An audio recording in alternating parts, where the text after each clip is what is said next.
ஓம் நம சிவாய.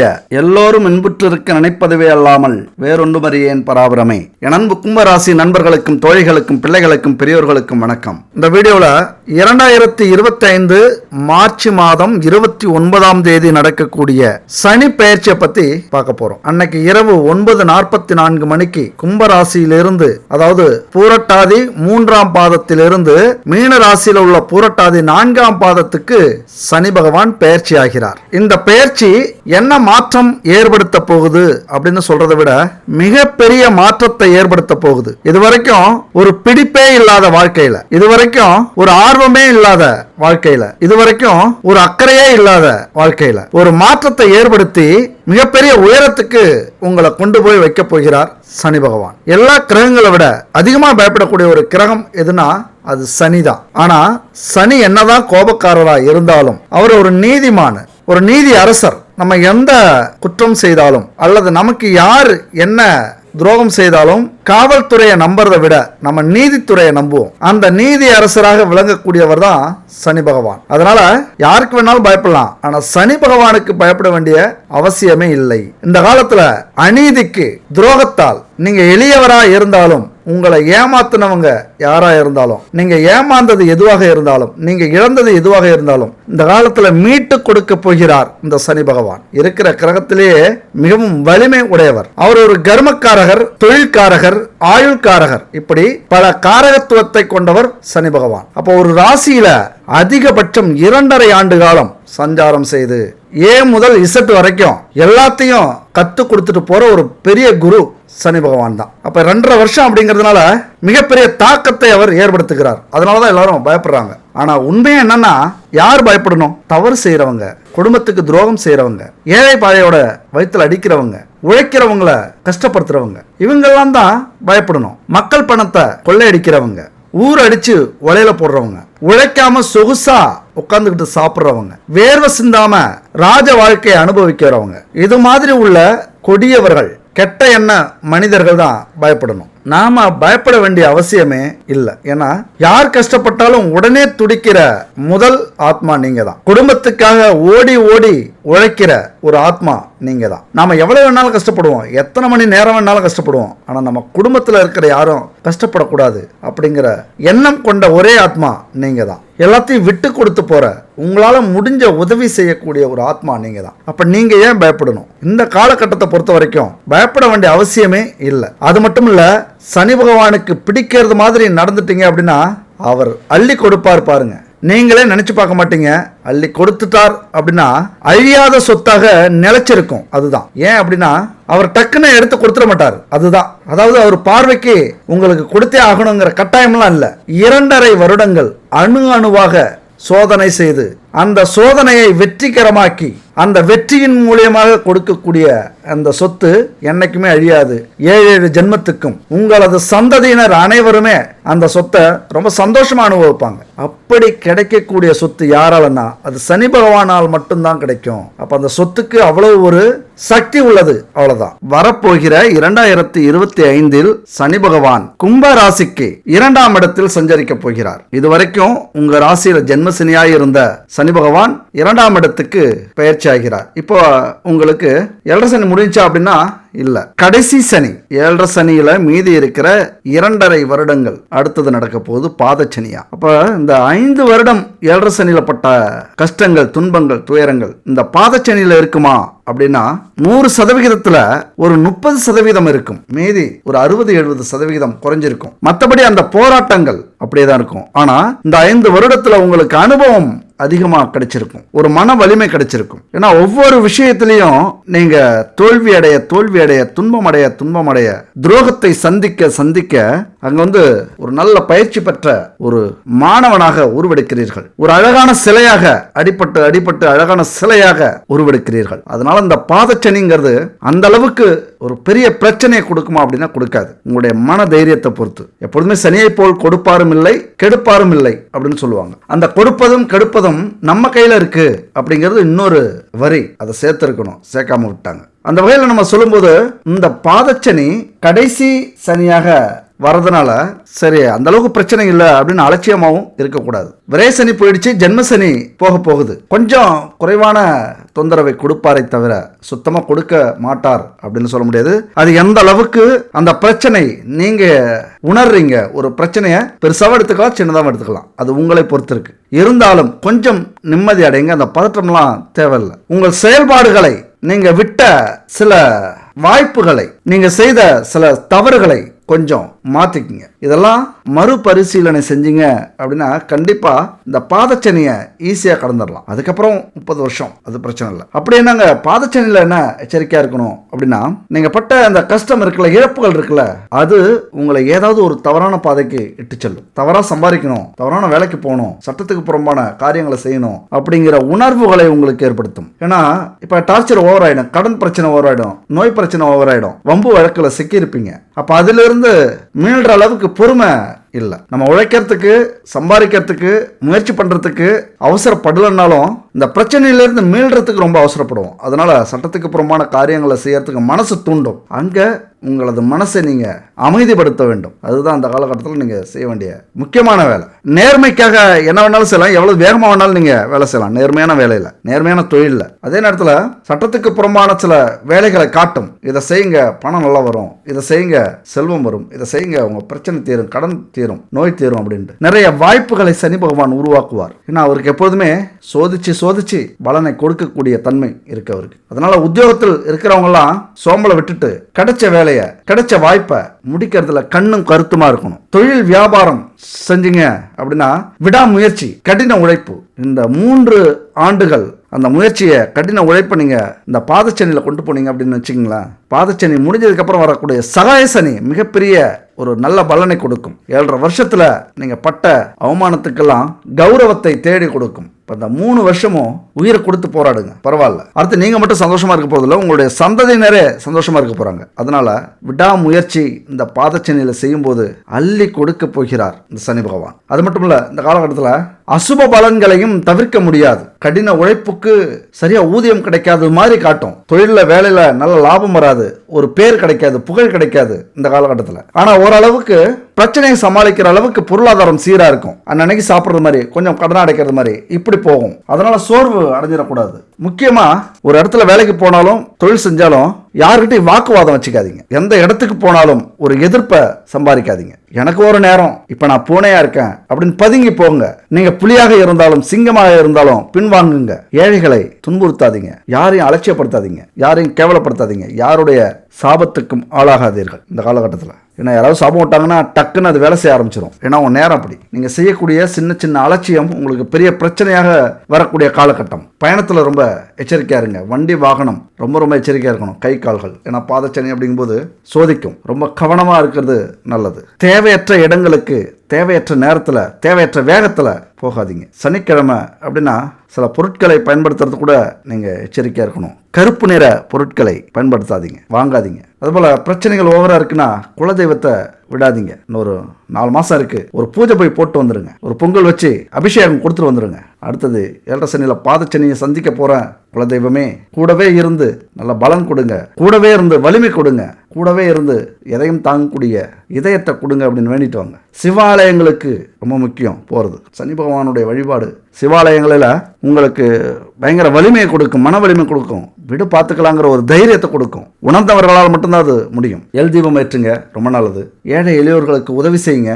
ஏதாவது வஸ்திர தானம், துணி, உணவு, இப்படி உங்களால் முடிஞ்ச உதவிகளை இந்த காலகட்டத்தில் செய்யுங்க. ஏன்னா 7.5 சனியோட கடைசி கட்டத்தில் இருக்கீங்க. இந்த அனுபவம் உங்களுக்கு நிறையவே இருக்கும். இவ்வளவு கஷ்டம் வரும்னு நான் நினச்சே பார்க்கல, திடீர்னு நோய் வருது, திடீர்னு விபத்தாயிடுச்சு, திடீர்னு நஷ்டம் வந்துருச்சு அப்படின்னு இந்த நேரத்தில் நீங்கள் ஃபீல் பண்ணீங்க அப்படின்னா அது எல்லாமே சனி பகவானின் சோதனை அப்படின்னு நினச்சிக்கிட்டு ஒரு முறை திருநள்ளாருக்கு போயிட்டு வாங்க. 7.5 சனி தொடங்கிறதுக்கு முன்னாடி திருநள்ளாறு போயிட்டு மூலவராக இருக்கிற சிவபெருமானை வணங்கிட்டு அப்புறம் சனீஸ்வரன்ட்டு ஆசீர்வாதம் வாங்கிட்டு வாங்க. எல்லாத்தையும் அவர் பார்த்துப்பார். சனி தொடர்பான பிரச்சனைகளையும், சனி தசை புத்தியில் நடக்கக்கூடிய பிரச்சனைகளையும் கண்டிப்பா அவர் தீர்த்து வைப்பார். ஏன்னா ஆசீர்வாதம் அவர்கிட்ட வாங்கிட்டு வந்துட்டோம். உங்களுக்கு எந்த பிரச்சனை நடந்தாலும் அவர் பார்த்து பாருங்கிற மன நிம்மதி உங்களுக்கு ஏற்பட்டு விடும். அது மட்டும் இல்ல, சனி பகவானுடைய தெய்வம் எது தெரியுமா? அனுமான் வழிபாடு ரொம்ப ரொம்ப முக்கியம். எந்த சிவன் கோவிலுக்கு போனாலும் சரி, ஒரு 5 நிமிஷம் அனுமன்ட்ட உங்களது குறைகளை சொல்லுங்க, உங்களது எதிரிகளை பத்தி சொல்லுங்க, உங்களது பிரச்சனைகளை பத்தி சொல்லுங்க, உங்களால எதெல்லாம் முடியலையோ அதெல்லாம் சொல்லுங்க. அவருடைய அந்த பார்வை கிடைச்சா போதும், எல்லா பிரச்சனைகளும், கஷ்டங்களும், துன்பங்களும், துரோகங்களும், எதிரிகளும் முறியடிக்கப்படுவார்கள். இந்த இடத்துல அனுமனுக்கு அவ்வளவு வலிமை உண்டு. நல்லா ஒன்று புரிஞ்சுக்கணும். இந்த சனி பெயர்ச்சி வரதுனால முதல்ல நீங்க பயப்பட வேண்டிய அவசியம் இல்லை. அதுதான் இங்க இந்த பயமே ஒரு மனுஷனை கொன்னுடும் அப்படின்னு சொல்லுவாங்க. அரண்டவனுக்கு இருண்டதெல்லாம் பேய் அப்படின்னு சொல்லுவாங்க. அதாவது பயந்தவனுக்கு எந்த பக்கம் பார்த்தாலும் பேய் மாதிரியே இருக்குமா. அதுபோல 7.5 சனி வந்துருச்சே அப்படின்னு பயந்தீங்க அப்படின்னா எது நடந்தாலும் உங்களுக்கு பயம் வரும். எந்த சம்பவம் நடந்தாலும் உங்களுக்கு 7.5 சனியால தான் நடக்குது அப்படிங்கிற எண்ணம் வரும். எந்த கஷ்டம் வந்தாலும் இந்த சனி பகவான் தான் காரணம் அப்படிங்கிற தோற்றம் உருவாகும். இந்த எண்ணங்களே அதிகமாகி எண்ணத்துக்கு மிகப்பெரிய சக்தி உண்டு தெரியுமா? அது அப்புறம் நடக்க ஆரம்பிச்சிடும். அந்த எண்ணத்தை எல்லாம் விட்டுட்டு இந்த 4 விஷயத்தை மட்டும் மனசுல வச்சுக்கங்க. என்னுடைய குரு சொன்னாரு, சனி பகவான் அப்படின்னாலே இந்த 4 விஷயத்தை மனசுல வச்சு அதன்படி நடந்துகிட்டா போதும், எவ்வளவு பெரிய சனி காலத்திலையும் கடந்துடலாம். சனி பகவானுடைய ஆசையையும் அருளையும் நம்ம அடைஞ்சிடலாம் அப்படின்னு சொன்னார். என்ன சொன்னார் தெரியுமா? நேர்மை, எளிமை, பொறுமை, தருமை, இந்த 4 விஷயத்திலையும் மனசுல வச்சுக்கிட்டு அதன்படி நடங்க. சனி பகவான் எவ்வளவு பெரிய பிரச்சனை கொடுத்தாலும் அவராவே அதை சரி பண்ணிப்பார். அப்ப நேர்மைனா என்னன்னு தெரியும், எளிமைனா என்னன்னு தெரியும், பொறுமைனா என்னன்னு தெரியும். அதெல்லாம் தருமை அப்படின்னா தர்மம், அவ்வளவுதான். நேர்மையா இருக்கிறது, சத்தியத்துக்கு கட்டுப்படுறது, எளிமையா இருக்கிறது, எவ்வளவு பெரிய கோடீஸ்வரனாக இருந்தாலும் ஆடம்பரம் இல்லாம எளிமையா இருக்கிறது, எவ்வளவு பெரிய கஷ்டம் வந்தாலும் துன்ப காலம் வந்தாலும் பொறுமையா இருக்கிறது, அமைதி காக்கிறது, அதுபோல தருமை, தர்மம் செய்யறது. இந்த 4 விஷயம் இருந்தாலே போதும், சனி பகவானுடைய கடைக்கன் பார்வை கிடைச்சி அதனாலே நம்ம வாழ்க்கையில முன்னேற்றம் அடைஞ்சிரும் அப்படின்னு சொல்லி கொடுத்தாரு. அதைத்தான் உங்களுக்கு சொல்றேன். இந்த 4 விஷயத்தையும் கடைபிடிங்க. அது மட்டும் இல்ல, சனி ஒழுக்கம் கற்பிக்கும் ஒரு ஆசிரியர். அப்ப ஒழுக்கமா இருந்தாலே பல பிரச்சனைகள் தீர்ந்தது. உங்களுக்கு குறுக்கு வழிய ஒரு கிரகம் காட்டும், சட்டத்துக்கு புறம்பான பாதையை ஒரு கிரகம் காட்டும், பேராசையை ஒரு கிரகம் கொடுக்கும், துரோகம் செய்ய சொல்லும், துன்பம் செய்ய சொல்லும். இது எல்லாமே எந்த ஒரு கிரகம் இதெல்லாம் கொடுத்தாலும் அதை நீங்க செயல்படுத்துற காலகட்டத்தில் பல முறை உங்களை எச்சரிக்கும். ஏதாவது ஒரு வகையில உங்களுக்கு எச்சரிக்கை கொடுக்கும். அப்ப நீங்க அதை தவிர்த்து விடுறது நல்லது. அப்படி தவிர்க்கல அப்படின்னா பல பிரச்சனைகளை நம்ம வாழ்க்கையில ஏற்படுத்தும். உறவுல விரிசல் வரும், தொழில நஷ்டம் வரும், திடீர்னு விபத்து நடக்கும், சண்டை வரும், வழக்கு வரும், கௌரவம் பறிப்போகும், பேராசை தூண்டி சட்டத்துக்கு புறம்பா எதையாவது நம்மளை செய்ய வைக்கும். மனிதன் தெய்வமாவதும் மனிதன் மிருகமாவதும் இந்த சனி பகவானால் மட்டும்தான். பாதி மனதில் தெய்வம் இருந்து பார்த்து கொண்டதடா, மீதி மனதில் மிருகம் இருந்து ஆட்டி வைத்ததடா, ஆட்டி வைத்த மிருகம் இன்று அடங்கி விட்டதடா, அமைதி தெய்வம் முழு மனதில் கோயில் கொண்டதடா, சட்டி சுட்டதடா, கை விட்டதடா, புத்தி கெட்டதடா, நெஞ்சை தொட்டதடா, நாளும் நடந்து முடிந்த பின்னே நல்லது கெட்டதும் தெரிந்ததடா, சட்டி சுட்டதடா, கை விட்டதடா. இப்படி நிறைய சோதனைகளை கொடுத்து மனிதனை தெய்வமாக்குவதும் மனிதனை மிருகமாக்குவதும் இந்த சனி பகவான் தான். எவ்வளவு அற்புதமான பாட்டு. மிருகமாக்கும், அப்புறம் தெய்வமாக்கும், அப்புறம் அமைதியை தேட வைக்கும், ஞானத்தை கொடுக்கும். இதையெல்லாமே கொடுத்து பாடத்தை சொல்லிக் கொடுப்பவர் சனி பகவான். ஆண்டியையும் அரசனாக்கக்கூடிய காலகட்டம் இது உங்களுக்கு. அப்ப ஒரு கட்டுப்பாடு இருக்கணும், வேலைக்கு முக்கியத்துவம் கொடுக்கணும், எதையுமே உழைப்பால நம்ம அடையணுங்கிற கொள்கையை வகுத்துக்கணும். இந்த காலகட்டத்தில் தொழில், வேலை, தனிப்பட்ட வாழ்க்கையில மிகப்பெரிய தாக்கத்தை ஏற்படுத்தும். சனி பகவான் கவனிச்சுக்கிட்டே இருப்பார். இதெல்லாம் அவருக்கு சந்தோஷத்தை கொடுக்கறது மாதிரி செய்யறீங்க அப்படின்னா பணத்தை அள்ளி கொடுப்பார். அவர் மாதிரி அள்ளி கொடுக்கறதுக்கு யாருமே இல்லை. இந்த காலகட்டத்தில் தொழில் தொடங்கலாம், ஆனா ஆடம்பரமா தொடங்கக்கூடாது. நீங்க தொடங்குறது யாருக்குமே தெரியக்கூடாது. அப்படி தொழில் தொடங்கலாம். அப்படி ஆடம்பரம் இல்லாம தொழில் தொடங்கினீங்க அப்படின்னா எல்லா நன்மைகளையும் யோகங்களையும் அள்ளி கொடுப்பார். சரி, இப்ப இந்த பாதச்சனி எத்தனை சதவிகிதம் உங்களுக்கு நல்லா இருக்கும்? முன்னாடியே சொன்ன 30% சரியில்லை அப்படின்னு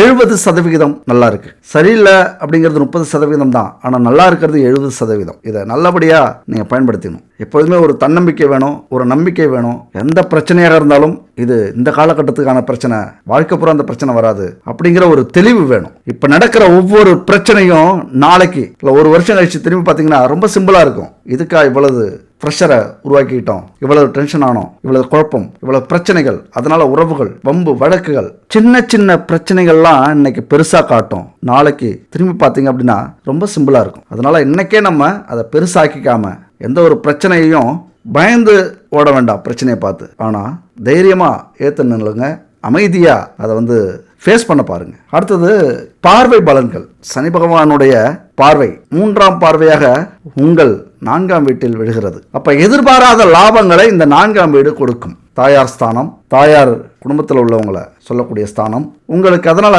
எதிர்பாராத லாபங்களை தாயின் மூலியமாக கொடுக்கக்கூடிய வாய்ப்புகள் உண்டு. அதுபோல உங்களை அறிவாளிகளாகவும் முதிர்ச்சி உடையவராகவும் பொறுப்புள்ளவராகவும் மாற்றக்கூடிய வலிமை இந்த பார்வைக்கு உண்டு. உங்க குடும்பத்தில் உங்களுக்கு இனிமேல் மரியாதை கிடைக்க போகுது, புகழ்ந்து பாராட்ட போறாங்க. ஏன்னா இது வரைக்கும் படபடப்பா இருந்திருப்பீங்க, பரபரப்பா இருந்திருப்பீங்க, குழப்பத்தில் இருந்திருப்பீங்க. இப்ப நிதானமா நீங்க இந்த காலகட்டத்தில் யோசிக்க போறீங்க. பொறுமையாகவும் சாமர்த்தியமாகவும் ஒவ்வொரு பிரச்சனையையும் சமாளிக்க கற்றுக்கொண்டு இருக்கிறீர்கள், சமாளிக்க போறீங்க. உங்களது தாய், மனைவி அல்லது கணவன் நல்ல உறவை வலுப்படுத்த போறீங்க. என்ன பிரச்சனையா இருந்தாலும் ஒரு மரியாதையாவது இந்த காலகட்டத்தில் உருவாகும். ஏன்னா ஒரு ஞானம் உங்களுக்கு கிடைச்சிருக்கு இந்த 5 வருஷத்தில் அப்படின்னு தான் சொல்றோம். கண்டிப்பாக கிடைச்சிருக்கும். இந்த அனுபவம்லாம் உங்களை வலிமை உள்ளவராக மாற்றக்கூடிய அனுபவமாக இருக்கும். அதே நேரத்தில் மற்றவங்களை மதிக்கக்கூடிய தன்மை, மற்றவங்களுக்கு நல்லது செய்யணும் அப்படிங்கக்கூடிய எண்ணம், இதெல்லாமே உங்களுக்கு ஏற்பட வாய்ப்புகள் அதிகம். அதுபோல் தொழிலதிபராக வரக்கூடிய வாய்ப்பும் உண்டு. வெற்றிகரமான தொழிலதிபராக, சாதாரணமாக இல்லை, வெற்றிகரமான தொழிலதிபராக வரக்கூடிய வாய்ப்புகள் உங்களுக்கு உண்டு. அரசியல்லையும் அரசு துறையிலையும் அதுபோல் நீங்கள் எந்த துறை ஆசைப்பட்டாலும் சரி வெற்றியாளராக வரக்கூடிய வாய்ப்பு உண்டு. அதே நேரத்தில் இந்த 4ஆம் பார்வை கொஞ்சம் சுயநலவாதியாகவும் மனம் சோர்வடைய கூடிய நிலையையும் உருவாக்கும். இப்போ எந்த ஒரு விஷயத்திலையும் ஆழமாக இறங்க விடாது. ஒரு மேலோட்டமாக பயணிச்சுட்டு அப்புறம் அதிலிருந்து உங்களை வருத்தப்பட வைக்கும். அந்த செல்வம், உறவு, குடும்பத்தில் சில அன்பு ஆழமாக இருந்தால் தான் அது வலுப்படும். இந்த நேரத்தில் கஷ்டம், வேலை, தொழில் அப்படிங்கிற ரீதியில் கணவன் மணவனை கொஞ்சம் அனுசரிக்காம கொஞ்சம் மேலோட்டமாக போகும்போது அவர்கள்ட்ட இருந்து கொஞ்சம் விலகல் ஏற்படும், பிரச்சனைகள் உருவாகும். இங்கே தராசு மாதிரி நம்ம வேலை, தொழில், பொருளாதாரம் ஒரு தராசு, நம்முடைய குடும்பம், நம்மளுடைய கடமை, கண்ணும் கருத்துமா பார்த்துக்கிறது இது ஒரு தராசு. ரெண்டையும் சமமாக நம்ம எந்த அளவுக்கு ஃபேஸ் பண்றோமோ அந்த அளவுக்கு நம்முடைய வாழ்க்கையில பெரிய பிரச்சனைகளை சந்திக்காத அளவுக்கு வழி கிடைக்கும். முக்கியமா வேலை, தொழில பிரச்சனை இருந்தா கூட சமாளிச்சுக்கலாம். குடும்பத்தில் பிரச்சனை இருந்ததுன்னா நிம்மதி போயிடும், அமைதி போயிடும். அப்புறம் எங்க உழைக்கிறது, எங்க யோசிக்கிறது? பெண்ணுக்கு ஆணுக்கு ரெண்டுமே முக்கியமானது. உங்கள் துணையுடனான பிரச்சனை வரத்துக்கான வாய்ப்புகள் உண்டு. புரிதல் இல்லாம வரும். அதை கொஞ்சம் பொறுமையா ஃபேஸ் பண்ணுங்க. அடுத்தது 7ஆம் பார்வையாக 8வது வீட்டை பார்க்கிறார். 8வது வீடு அப்படிங்கிறது மறைவு ஸ்தானம். நம்முடைய ரொம்ப கஷ்டமான ஒரு இடம்னு வச்சுங்களேன். 8வது இடம் அப்படிங்கிறது நமக்கு துன்பத்தையோ அல்லது துன்பத்துக்கு இணையான கஷ்டத்தையோ கொடுக்கக்கூடிய ஒரு ஸ்தானம். அதை சனி பகவான் பார்க்கிறார். அப்ப தொழில்துறையில பல போட்டிகள் உருவாகும். சின்ன சின்ன வேலைக்கெல்லாம் ரொம்ப கஷ்டப்பட வேண்டியது சூழ்நிலை வரும். அதுபோல நீங்க வளைந்து கொடுக்க வேண்டிய நிலைமையும் வரும். இது வரைக்கும் அப்படி வளைஞ்சு கொடுக்காதால தான் ரொம்ப பிரச்சனையை சந்திச்சிருப்பீங்க. இப்ப நீங்க வளைஞ்சு கொடுக்கணும். ஈஸியா கடந்துடலாம் அப்படின்னு நினைப்பீங்க, பிடிச்சி இழுக்கும், ஒரு பிரச்சனை கொண்டு போய் சிக்க விடும். எங்க நைசா நழுவுற அப்படிங்கிறது மாதிரி கேள்வி கேட்கும் சில சூழ்நிலைகள். பழகக்கூடிய நண்பர்கள், பழகக்கூடிய உறவினர்கள், பழகக்கூடிய யாரோ தெரியாத ஒரு நபர், அது ஆண்களோ பெண்களோ, இந்த காலகட்டத்தில் பிரச்சனையை கொடுக்கக்கூடிய அமைப்பும் உண்டு. என்னன்னா பாசிட்டிவ் ரொம்ப முக்கியம். என்னை பொறுத்த வரைக்கும் பாசிட்டிவ் அதிகமாக பேசுவேன், நெகட்டிவை கண்டிப்பாக பேசுவேன். கம்மியாக பேசினாலும் ஒரு ஃபோக்கஸ் பண்ணி பேசுவேன். ரொம்ப முக்கியமான விஷயம். அடுத்த பாலினத்தவர்கள்ட்ட ரொம்ப எச்சரிக்கையா இருங்க. அது எங்க வேணாலும் கொண்டு போய் விடும், எந்த லெவலுக்கு வேணாலும் கொண்டு போய் விடும். நல்லா இருக்கியா? நல்லா இருக்கேன். சாப்பிட்டியா? சாப்பிட்டேன். குடும்பம் நல்லா இருக்காங்களா? குடும்பத்தில் உள்ளவங்க நல்லா இருக்காங்க. அவ்வளவுதான். அதை மீறி போனீங்க அப்படின்னா அது வளரும் வளரும் வளரும். குடும்பத்துக்கு பிரச்சனை, சமூகத்தில் அவமானம். உங்களுக்கு பழகும்போதே தெரியும் இது உண்மையான நட்பு, இது போலியான நட்பு. சில நேரத்தில் போலியான நட்பாக இருந்தாலும் உங்க மனசு அது ஏத்துக்க துடிக்கும். ஏன்னா அந்த வயசு, அந்த ஒரு உணர்ச்சிகளை கட்டுப்படுத்த முடியாத சூழ்நிலை இந்த காலகட்டத்தில் ஏற்படும். 8ஆம் பார்வை ரொம்ப வலிமை உள்ளது. நம்ம 12 ராசி கட்டத்திலையும் ரொம்ப முக்கியமான, ரொம்ப நமக்கு பிரச்சனை கொடுக்கக்கூடிய ஒரு இடம் எதுனா இது 8ஆம் இடம் தான். 8ஆம் இடத்துக்கு தான் எல்லாரும் பயப்படுவாங்க. ஏன் அப்படின்னா மாரகஸ்தானம். மரணத்தையோ மரணத்துக்கு ஈடான கஷ்டத்தையோ துன்பத்தையோ அவமானத்தையோ கௌரவ இழப்பையோ கொடுக்கக்கூடிய ஒரு இடம் 8வது இடம். அதனால தான் எல்லாரும் அந்த இடத்துக்கு பயப்படுறது. எச்சரிக்கையா இருங்க. மற்றபடி நீங்க நேர்மையா, அமைதியா, உண்மையா, எளிமையா, முன்னாடி சொன்னோம்ல அந்த மாதிரி இருந்துட்டீங்க அப்படின்னா இந்த 8ஆம் இடத்து பார்வைக்கெல்லாம் பயப்பட வேண்டியதில்லை, நல்லதே நடக்கும். அடுத்தது பார்த்தீங்கன்னா 10ஆம் பார்வையாக உங்களது 11ஆம் வீட்டை பார்க்கிறார். 11ஆம் வீடு அப்படிங்கிறது லாபஸ்தானம், 10ஆம் வீடு தொழில் ஸ்தானம். அந்த லாப வீட்டை சனி பகவான் பார்க்கறதுனால இப்போ கொஞ்ச நாள வருமானமே இல்லாம, லாபமே இல்லாம, வரவுக்கும் செலவுக்கும் இல்லைன்னா செலவை விட வரவுகள் குறைவாக இருக்கிறதுக்கான வாய்ப்புகள் இருந்திருக்கும். இந்த காலகட்டத்தில் அதெல்லாம் சரியாகி இந்த 2.5-3 வருடங்கள் அதெல்லாம் சரியாகி ஒரு நல்ல லாபம் கொடுக்க ஆரம்பிக்கும். கொஞ்சம் கொஞ்சமா அதுல முன்னேற்றத்தை சந்திக்கிறத நீங்க பாப்பீங்க. ஏதோ ஒண்ணு மாற்றம் நடக்குது. நீங்க செய்யக்கூடிய வேலை தொழில் எதுவாக இருந்தாலும் ஏதோ ஒரு மாற்றம் நடக்கக்கூடிய விஷயமாக தெரிகிறது அப்படின்னு யோசிக்கக்கூடிய ஒரு காலகட்டமாக இந்த 11ஆம் வீட்டு பார்வை இருக்கும். என்ன தெரியுமாங்க ரொம்ப முக்கியம், சனியை பொறுத்த வரைக்கும் நல்ல மனசுல ஆழமா பதிச்சுக்குங்க. நேர்மையா மட்டும் இருந்துருங்க. அது சம்பந்தப்பட்ட நீங்க எத்தனை அவமானம் சந்திச்சாலும், எவ்வளவு கஷ்டத்தை சந்திச்சாலும், எவ்வளவு துரோகத்தை சந்திச்சாலும், இழப்புகளை சந்திச்சாலும் உங்களுக்கு முடிவா அது அப்படியே கிடைக்கும். அதை விட 100 மடங்கு அதிகமா கிடைக்கும். அதுல உண்மை, நேர்மை, எளிமை இதெல்லாம் இருந்துச்சு அப்படின்னா, அப்ப இத்தனை வருஷமா நீங்க செய்யற வேலையிலேயோ தொழிலையோ இதெல்லாம் கடைபிடிச்சிருந்தீங்க அப்படின்னா இந்த 11ஆம் வீட்டு சனி அள்ளி கொடுப்பார். சனி பார்க்குற பார்வை எதுக்கு தெரியுமா? அதில் நீங்கள் என்ன செஞ்சு வச்சிருக்கீங்க இதுக்கு முன்னாடி, உங்களுடைய கணக்கு வழக்கு என்ன? இன்னும் சொல்ல போனா இந்த 11ஆம் வீட்டில் நீங்கள் இதுக்கு முன்னாடி என்ன விதைச்சு வச்சிருக்கீங்க? பலன் கொடுக்கக்கூடிய பயிரை வச்சிருக்கீங்களா? பலனே கொடுக்காத முள், கல் இந்த மாதிரியான செடி கொடிகளை விதைச்சு வச்சிருக்கீங்களா? அதைத்தான் இப்போ சனி பகவான் வந்து பார்க்க போறாரு 11ஆம் வீட்டில். பலன் கொடுக்கக்கூடிய பயிர்களை விதைச்சிருந்தீங்க அப்படின்னா பூத்து குலுங்கி விளையும். இது ஒரு எடுத்துக்காட்டுக்கு தான். அது நிலமாக இருந்தாலும், எந்த ஒரு வேலையாக இருந்தாலும், எந்த ஒரு துறையாக இருந்தாலும், இந்த 5 வருஷத்துல அல்லது இதுக்கு முன்னாடி எந்த அளவுக்கு நீங்க கஷ்டப்பட்டீங்க அதற்கான பலனை கொடுக்கறதுக்கு, லாபத்தை கொடுக்கறதுக்கு, பலன் அப்படிங்கிறத விட இது லாபஸ்தானம், லாபத்தை கொடுக்கறதுக்கு தயாராக இருக்கிறார் சனி பகவான். உடன் பிறந்தவர்களால, நண்பர்களால, உறவினர்களால உதவிகள் கிடைக்க போகுது. எப்பொழுதுமே உங்களை எதிரியா நினைச்சுக்கிட்டு இருக்கிற சிலர் இப்போ உங்களுடைய உழைப்பை பார்த்துட்டு, உங்களுடைய நல்ல குணத்தை பார்த்துட்டு, அமைதியை பார்த்துட்டு ஆதரவு கொடுக்க முன் வருவாங்க.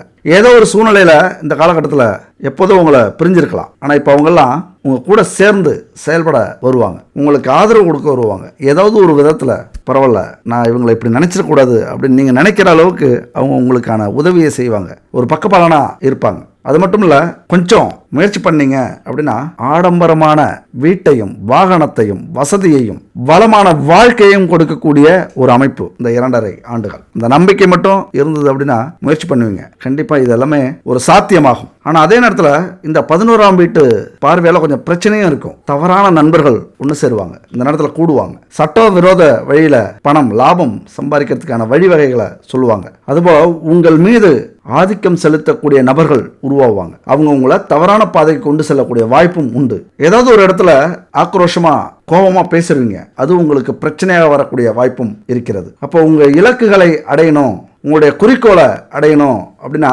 கடினமான அந்த மாதிரியான மனிதர்களை கொஞ்சம் விலக்கி வைக்கிறது இந்த காலகட்டத்தில் நல்லது. ஒரு கண்ணியமற்ற கோபம் வரக்கூடிய வாய்ப்பும் உண்டு. அதனால நல்லது இருக்கிற இடத்துல கெட்டதும் இருக்கும். இதெல்லாம் உணர்ந்து தேவையற்ற மன உளைச்சலுக்கு ஆளாகாம, எந்த ஒரு வாக்குவாதத்திலையும் ஈடுபடாம 4 பேருக்கு நல்லது செய்யுங்க. அசைவ உணவுகளை சனிக்கிழமை மட்டும் எடுக்காதீங்க ஒரு 3 வருடத்துக்கு. அதுக்கப்புறம் எல்லாமே உங்களுக்கு நல்லபடியா அற்புதமா நடக்கும். நான் சொன்ன அந்த 4 விஷயத்த மனசில் வச்சுங்க. கடைசியா சொல்றேன், நேர்மை, எளிமை, பொறுமை, தருமைங்கிற தர்மம். இந்த 4 விஷயத்தையும் கடைபிடிச்சிங்க அப்படின்னா சனி பகவான் சந்தோஷத்தோட ஆசீர்வாதம் பண்ணிட்டு போயிட்டே இருப்பார். சரி, பரிகாரம் என்ன செய்யலாம் அப்படின்னா ஒரு எளிய பரிகாரம் வீட்டில் யார் வேணாலும் செய்யலாம். சனிக்கிழமை தானம் செய்யுங்க. உங்களால என்ன முடியுதோ அதை தானம் செய்யுங்க. சாஸ்திரப்படி சனிக்கிழமை அன்னைக்கு ஏழைகளுக்கு கருப்பு குடை அல்லது போர்வை, உளுந்து தானியம் அல்லது நல்லெண்ணெய் இதெல்லாம் வாங்கி கொடுத்தீங்க, தானமா செஞ்சீங்க அப்படின்னா சனி பகவானுடைய ஆசி கிடைக்கும். அதுபோல கருப்பு எல், காலணி, செருப்பு வாங்கி கொடுங்க. தூய்மை பணியாளர்கள் இருக்காங்களே அவங்களுக்கெல்லாம் உங்களால முடிஞ்ச உதவி, ஒரு பணமோ பொருளோ உடையோ அவங்க சந்தோஷப்படுற அளவுக்கு ஏதாவது எடுத்து கொடுத்தீங்க அப்படின்னா சனி பகவான் ரொம்ப சந்தோஷப்படுவார். உங்க வாழ்க்கையில மிகப்பெரிய மாற்றத்தையும் ஏற்படுத்துவார். ஒவ்வொரு நிமிஷத்திலையும் மாற்றத்தை உருவாக்குவார். அவ்வளவு பெரிய பரிகாரம் அது. நான் ரொம்ப பிடிக்கும். இல்லை இதெல்லாம் எங்களால் முடியாது, தானம் செய்யற அளவுக்கு எங்க சூழ்நிலை இல்லை அப்படின்னா செலவே இல்லாத ஒரு சில பரிகாரம். அன்னதானம் செய்யறது, புண்ணியம் செய்யறது, 1000 பேருக்கு சாப்பாடு போடுறது, இதெல்லாம் பெரிய புண்ணியம். இதெல்லாம் யாரால செய்ய முடியும்? வசதி படைச்சவங்களால தான் செய்ய முடியும், ஏழையால செய்ய முடியாது. அப்ப ஏழையும் 1000 பேருக்கு அன்னதானம் செய்யலாம் அப்படின்னா இந்த பரிகாரத்தை செய்யுங்க. ஈஸியா பச்சரிசி மாவால கோலம் போடுங்க வீட்டு வாசல்ல. அது எப்படி இவ்வளவு பெரிய பரிகாரமா ஆகும் அப்படின்னா, கோலம் போட்டாலே ஆயிரக்கணக்கான எறும்புகள் சாப்பிடும். லட்சக்கணக்கான எறும்புகள் சேர்ந்து அதை ஒரு 6 மாசத்துக்கு வச்சுக்கிட்டு சாப்பிடும்போது உயிர் அப்படிங்கிற கணக்குல 1000 பேருக்கு உதவி செய்யறதை விட இது பெரிய தானம். அதனாலதான் 1000 பேருக்கு உணவளித்த மகிழ்ச்சி, ஆன்ம திருப்தி உங்களுக்கு கிடைக்கும். சனி பகவான் அவ்வளவு சந்தோஷப்படுவார். உன்னிலும் என்னிலும் இருக்கும் ஈசன் ஈயரும் உடலிலும் இருக்கிறான் அப்படிங்கறத நீங்க மனசுல வச்சுக்கணும். 1000 உயிர்களுக்கு உணவளித்தால் மகிழ்ச்சி அடைவது ஈசனும் அந்த சனீஸ்வரனும். அந்த சந்தோஷம் உங்களுக்கு அவ்வளவு கிடைக்கும்.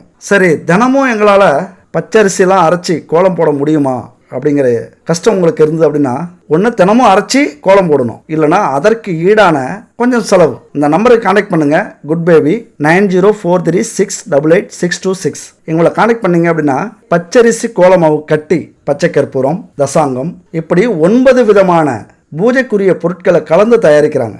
உங்களுக்கு கஷ்டமே வேண்டியதில்லை. அதில் 1 கிலோ வாங்கிட்டு நீங்கள் பயன்படுத்தினீங்க அப்படின்னா 1 மாதத்துக்கு யூஸ் பண்ணலாம். அந்த கட்டி எடுத்து தண்ணியில் நனைச்சி கோலம் போட்டால் போதும். இந்த நம்பருக்கு கான்டாக்ட் பண்ணுங்கள். அது மாதிரி பூஜை பொருட்கள் நிறைய அவங்கள்ட்ட இருக்குது. எல்லாமே தரமான சுத்தமான பூஜை பொருட்கள், இயற்கையான பொருட்களை வச்சு தயாரிக்கிற பொருட்கள். நெய் இருக்குது, பஞ்சகாவியத்தில் செஞ்ச பஞ்சகாவிய விளக்கு, அகர்பத்தி, சாம்பிராணி, அது மாதிரி தீப எண்ணெய்கள், திருநீர், விபூதி, இப்படி பலவிதமான பூஜை பொருட்கள் இருக்குது. பச்சை கற்பூரம் இருக்குது, அகர்பத்தி, வாசனையான அகர்பத்தி எல்லாமே இருக்குது. தேவைப்படுறவங்க வாங்கி பயன்படுத்துங்க. ரொம்ப எளிமையான ஒரு பரிகாரம் இது. இந்த பரிகாரத்தை இந்த மந்திரத்தோட செஞ்சீங்க அப்படின்னா இன்னும் நல்லா இருக்கும். அந்த கோலம் போடும்போது பச்சரிசி மாவால் தினமும் காலையில் ஒரு 5:30 to 6:30 மணிக்குள்ள குளிச்சுட்டு மங்களகரமா அந்த பச்சரிசி மாவை அரைச்சி கோலம் போடும்போது இந்த மந்திரத்தை சொல்லுங்க. மிகப்பெரிய மந்திரம், சனி பகவானுக்குரிய மந்திரம். நீலாஞ்சன சமபாசம் ரவிபுத்திரம் யமாக்ரஜம் சாயா மார்த்தாண்ட சம்பூதம் தம் நமாமி சனைச்சரம் அப்படிங்கிற அந்த மந்திரம். சரி, உச்சரிக்க முடியல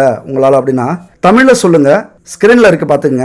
சங்கடம் தீர்க்கும் சனி பகவானே, மங்களம் பொங்க மனம் வைத்தருள்வாய், சச்சரவின்றி சாகா நெறியில் இச்சகம் வாழ இன்னருள் தாத்தா அப்படிங்கிற அந்த மந்திரத்தை சொல்லுங்க. இந்த மந்திரத்தை சொல்லி அந்த கோலம் போட்டாலே பலாயிரம் பேருக்கு அன்னதானம் செஞ்ச புண்ணியமும் உங்களுக்கு கிடைக்கும், சனி பகவானுடைய அருளும் கிடைக்கும், வீட்டில் லட்சுமி கிடாச்சமும் கிடைக்கும். கோபத்தோட வர்றவங்க அமைதி காப்பாங்க. கடங்காரம் வந்தாலும் சரி, சண்டைக்காரம் வந்தாலும் சரி, கந்திஷ்டியோட ஒருத்தன் வந்தாலும் சரி, அவங்களுடைய கந்திஷ்டெல்லாம் பறிபோகும். வீட்டில் நிம்மதியும் சந்தோஷமும் ஆட்கொள்ளும். கெட்ட சக்தி எல்லாமே போயிடும். இப்படி ஒரு அற்புதமான பலனை கொடுக்கக்கூடியது இந்த கோலம் போடுறது. ஆனா சிம்பிள், எளிய பரிகாரம். இந்த பரிகாரத்தை செஞ்சு சனி பகவானுடைய ஆசையையும் அருளையும் பெறுங்கள் அப்படின்னு வாழ்த்தி, முயன்றால் முடியாதது எதுவுமே இல்லை. இந்த சனி பகவானுடைய ஆசையை பெறணும் அப்படின்னா நேர்மையா உழைங்க, கஷ்டப்படுங்க, கண்டிப்பா வெற்றி உங்களுக்கு. அடுத்த ஒரு வீடியோவில் சந்திக்கலாம். நன்றி, வணக்கம்.